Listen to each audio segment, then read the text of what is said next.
Hey guys, welcome back to my channel. In today's video, I'm talking about all the horror movies I watched in May.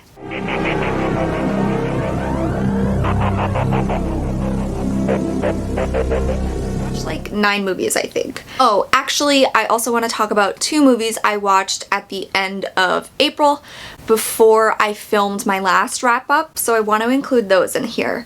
So, at the end of April, I watched Audition, which was a part of Joe Bob's Last Drive-In, and that movie holds up so well. It's so good, and I hadn't watched it in a very long time.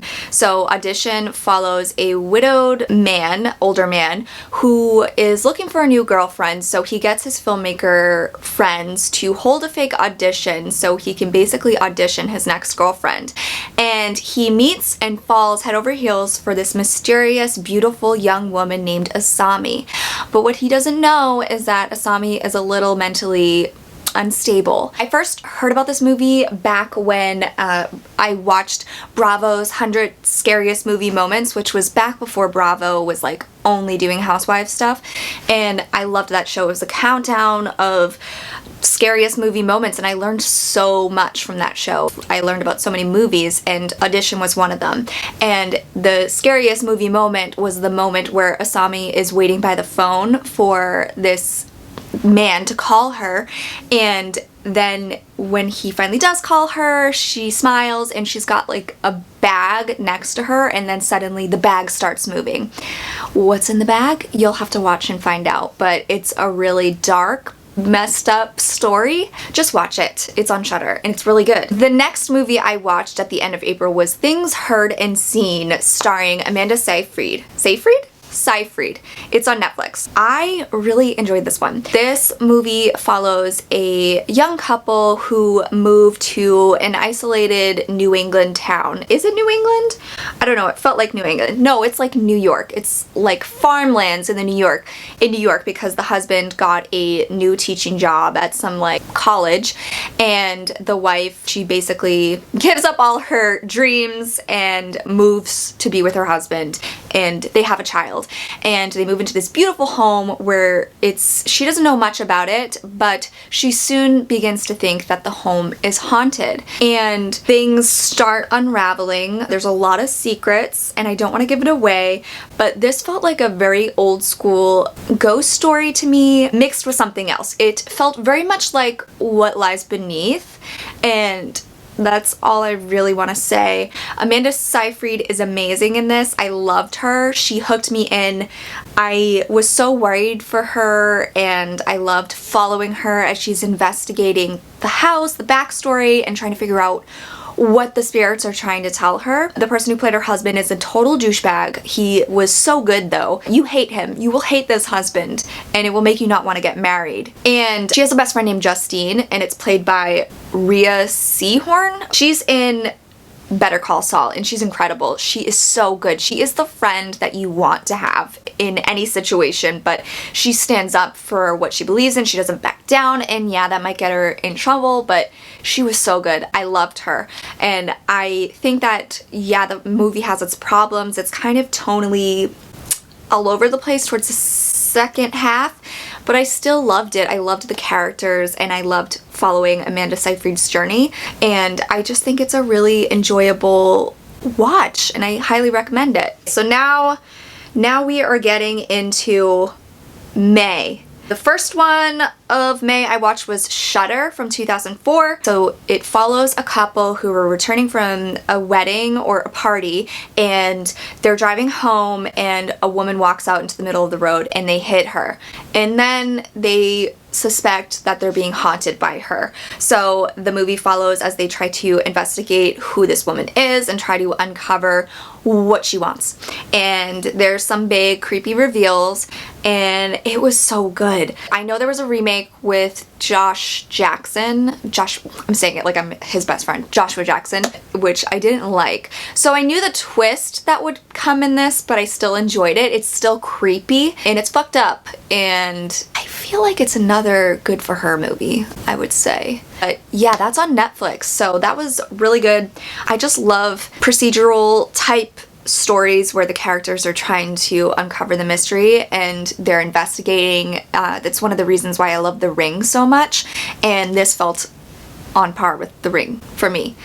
Except it was a little cheesy. There's some cheesy moments, but overall it was a really enjoyable story. Next, I watched Ginger Snaps from 2000. 2000. That sounds so weird to say. This was on Joe Bob's Last Drive-In, and I was so excited because I hadn't watched it in a while. And so Ginger Snaps follows two sisters who are trying to navigate teenage life, and one of them gets bitten by a werewolf, and things just get worse from there. What I love most about Ginger Snaps is that it's essentially all a metaphor for puberty, a teenage girl going through puberty and the trials and tribulations of that, and the relationship between the two sisters is what holds this film together. That is one of my favorite things about the film, because the chemistry between Emily Perkins and Catherine Isabel is so good, and I feel like without that, this movie wouldn't have been as successful.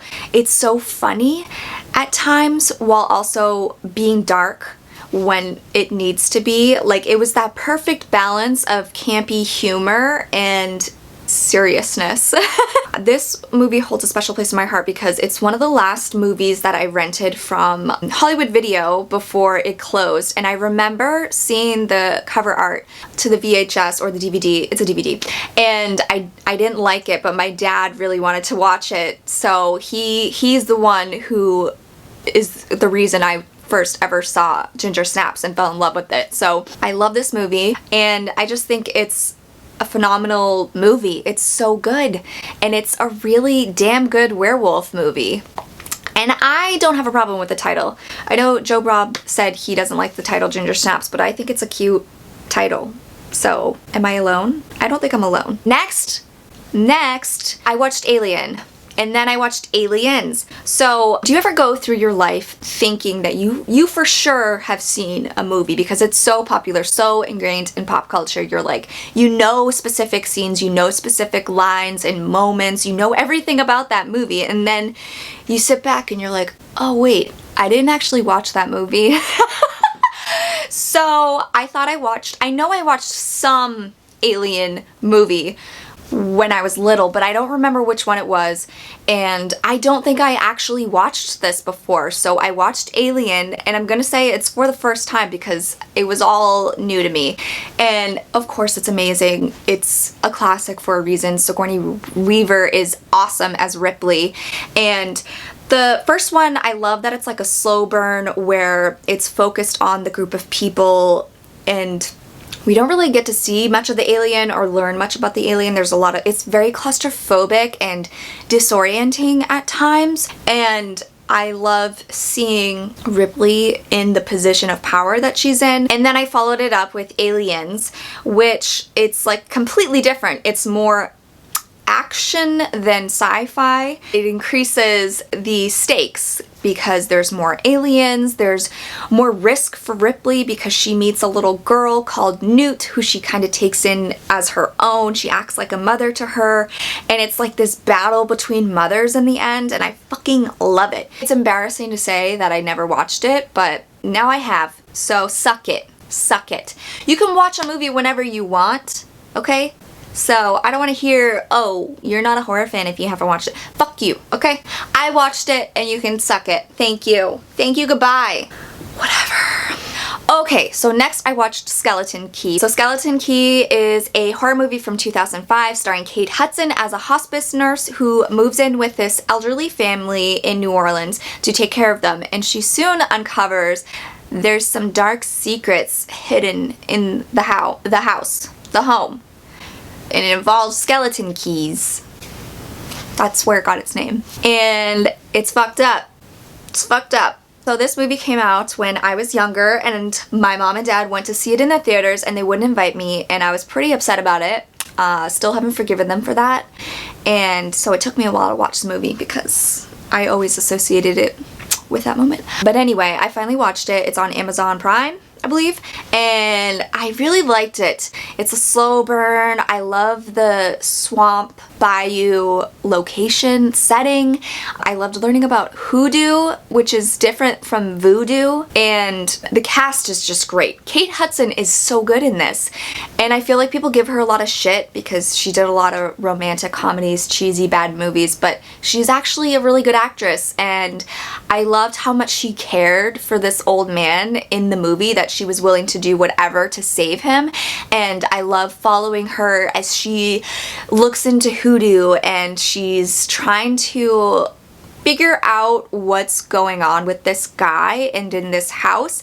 And the thing is, the man can't speak because he had a stroke, so he can't speak. So she's trying to use magic. She's basically going against everything she knows, and she's suspending her disbelief, and she's becoming a believer in everything that's going on, and it gets her into trouble.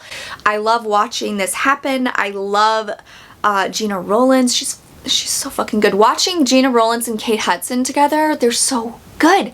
And Gina Rowlands is so unnerving and creepy, and it's a gut punch in the end. And I've seen a few people compare this to Get Out, and I guess I do kind of see the comparisons, but they do feel tonally very different. And I do think this is a really enjoyable watch, and it's underrated. I don't see a lot of people talk about it, so I do recommend it.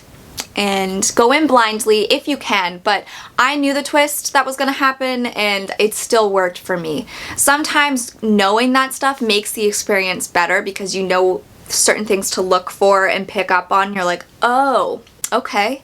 So that's kind of what happened with this, and I liked it. I liked it a lot. Then I watched The Night. The Night is about an Iranian couple living in the US who become trapped inside a hotel when insidious events force them to face the secrets that have come between them in a night that never ends. I went into this movie thinking, okay, it's about a couple who gets stranded in a hotel. I love that premise. It sounds very much like The Shining to me, and it's not like The Shining. It's very much about regret and grief and past mistakes and just guilt over those mistakes. And this couple is struggling. You can tell they're struggling. You don't know what they're struggling about, but quickly you learn that it's the past events that have brought them there. You learn little by little as they're being haunted in this hotel. I had some issues with it because I thought it was a little just kind of too predictable for me and a little safe, and I got a little bored because it got very repetitive. There is an issue I have with one of the things that the character is guilty about. I guess I'm just gonna say it because I can't talk about it. So, spoilers, one of the characters, the woman, is guilty because she had an abortion and she didn't tell her husband. And it kind of felt strange to me, like, were they saying was she being punished for having this abortion, or is this just showing us her internal guilt? Is she's just personally feeling guilty, so that's why she's seeing it. She's not being punished by the house or the hotel for having this abortion, but she's punishing herself. I took it more as that way, as that she was punishing herself because she did something, she felt guilty about it, and she didn't tell her husband. But her husband is a piece of shit, basically, and I don't think he really redeems himself at all in the movie, and I still was kind of confused by the way the film ends, but overall I think it was decent. Oh, and it's cool because there are some moments that feel very much like The Shining. The hotel itself looks like The Shining in some parts, which I think was obviously on purpose, and I did like that. I thought that was cool, but other than that, it does not, it's no comparison to The Shining. Their stories are completely different. I guess in The Shining, they have a lot of guilt and trouble between their relationship too. So I guess that's a lot similar now that I'm thinking about it. But anyway, don't go into it thinking you're gonna see naked ladies coming out of tubs and shit, because you're not. It's more subdued than that. So I do think it's worth watch. Next, I watched Woman in the Window starring Amy Adams on Netflix, and whoa, that movie fucking sucked, okay? Listen, I had high hopes for this movie because it has an amazing cast. Amy Adams, Gary Oldman, Jennifer Jason Leigh, Kurt Russell's son, who looks just like him, that I can't remember his name. What is it? Wyatt. I'm sorry, Wyatt. I didn't mean to disrespect you like that. But you look just like your daddy. The Woman in the Window is about an agoraphobic woman living alone in New York, and she begins spying on her neighbors, and she witnesses what she thinks to be a murder. And then it just spirals from there. There's a lot of questions surrounding the main character's mental stability. It's kind of an unreliable narrator situation, and there's just an interesting cast of characters. Some of them not good. I mean, actually a lot of them are not good. Especially the young son in this movie. He is a fucking... he is so creepy. And I guess he's supposed to be. But he could not act for shit. And I don't know how he got in this movie with all these other big name actors. Like, no. No, you couldn't get somebody better, like one of the Stranger Things kids or something. I don't know. I was into it for like the first half, and then it's just like, okay, I get it. I don't get it really. I don't know what's happening. And then the killer's revealed, and it becomes super fucking cheesy. There's an incredibly cheesy, over-the-top fight scene that is played seriously, I think, and it's just ridiculous. Barlow's here and he's making noises. The fight scene just took me out of it. It felt very like 90s thriller, but not a good one. This movie felt all over the place. I think it suffered a lot from editing. I think they didn't know what to do with this movie, and that's why Netflix got it, and you can tell. And I don't recommend it. Fuck you, AJ Finn. If you don't know about the author of this book, AJ Finn, he's a fucking psycho. And you should read the article, the expose on him by the New Yorker. He's crazy, and he basically faked his way to the top, and now he's getting rewarded for it with a Netflix movie. And I think there's another movie coming out about his life and all the shitty things he did, starring Jake Gyllenhaal. So yay. Yay for that. You know what, AJ? You can suck it because your fucking movie sucked. And I would much rather watch Copycat starring Sigourney Weaver, because that movie's fucking better, and you essentially stole that idea. And you stole from Rear Window, which, what balls? The size of your balls. Because you want to emulate Rear Window, Hitchcock's Rear Window, and you do it poorly? Fuck off. Next, I watched Army of the Dead on Netflix. So this is Zack Snyder's latest zombie film, and it's about a group of mercenaries who are sent into a zombie wasteland known as Las Vegas, and they're sent into a casino to break into a safe and retrieve the casino owner's money. But things don't go as planned. I was very excited about this movie because I love Zack Snyder's Dawn of the Dead from 2004. I think it's an incredible remake, and this movie was pretty fun. Like, I didn't think I was going to get an amazing story and movie out of this. Like, I went into it looking for a popcorn, cheesy, fun, over-the-top blockbuster, and I feel like that's what it is. The movie stars Dave Bautista as the lead mercenary guy. I think he's pretty good. He has a daughter character who's the worst. I hate her. I think we can all agree that she is the worst. There were similarities to Dawn of the Dead with this. Like, his daughter Kate represents the girl with the red hair in Dawn of the Dead who leaves to go save the dog. This girl does similar shit. She puts everybody in danger to make stupid decisions. There's also an elevator scene in this that is reminiscent of the elevator scene in Dawn of the Dead when they're running to go escape at the end of the movie. There's just a few shots throughout this movie that remind me of Dawn of the Dead from 2004. And I wish we would have just got a sequel to that. I guess this is kind of like a sequel. So it's got some awesome gore. Such awesome gore. It starts off with the gore. It's super cheesy, and I don't think it takes itself too seriously, which is what I love most about it. And I just think people are being too hard on it and should get over themselves. It's fun. Just watch it. fucking cook some popcorn. Just get ready for some blood and guts and don't expect an amazing story because it's about zombies. And I like to suspend all belief for zombie movies. If I find myself questioning, oh, that's not believable, I have to remind myself I'm watching a movie about zombies. Nothing is believable. And lastly, I watched Honeydew. Honeydew I thought was a little hyped up throughout the horror community. I saw a few people talking about it, saying it was amazing, and I didn't like it. I liked the first few minutes of the movie. I liked the setup. It's about a couple who are driving across country, I think, and they are camping out in this location and the guy tells them to leave. They can't stay there, and then when they try to leave, their car is broken down. So they seek help from this house nearby, and it's owned by a pretty cute little old lady. When they get to the house, things are strange. Once I saw that Lena Dunham shows up in this movie, I was like, can I get a refund? Please? Because I don't like Lena Dunham, and I don't know why she keeps getting shit. If you don't know about Lena Dunham, just go look it up, okay? Fuck off, Lena Dunham.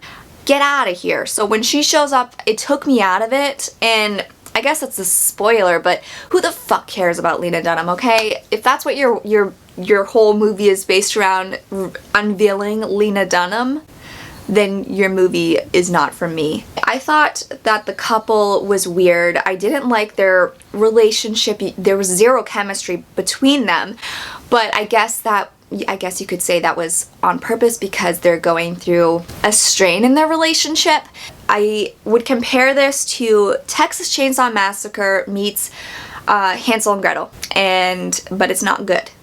I mean, I guess it's okay. Like, the sound design is really creepy and it had some decent moments, but overall it was just very slow for me and it didn't go anywhere I was expecting. It's basically just your everyday cannibal story, and I feel like if you're going to give us a cannibal story, you need to do something bigger. I was like expecting something bigger, like a monster or something, and spoiler, there's no monsters, I don't think.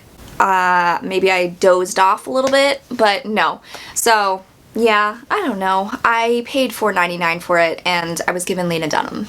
And I'm pretty upset about that, but you know, you win some, you lose some. Anyway, that's everything I watched in May. Let me know what you watched down below. I'll leave all my social links down below so we can connect on there, become spooky besties, and talk about spooky shit. And I'll catch you next time, guys. Thanks for watching.